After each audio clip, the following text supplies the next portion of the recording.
These were the welder glasses that everybody wore when you had to do some welding. So this is what you'd wear. And it's not pretty, but it works. There we got it. Now it's a steampunk look, so you just say, so you can see what it looks like on. What do you think, Mel? You think this is me? Say yes. Yes. She's going to sneeze. There you go. Sneeze. Okay. So we're here to show you that kind of thing. So it's really, really cool. It's got some venting in it, and actually the lenses come off, so you can replace it with some other, let's see. There we go. So you can actually see. Maybe you want to take that off. What do you think, Mel?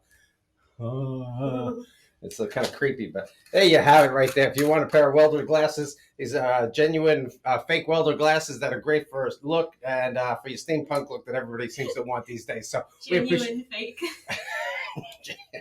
Genuine. That's what we're all about. Genuine fake welder glasses. There you go. It's got the dark lens on it, and it's got venting on the side. There you have it.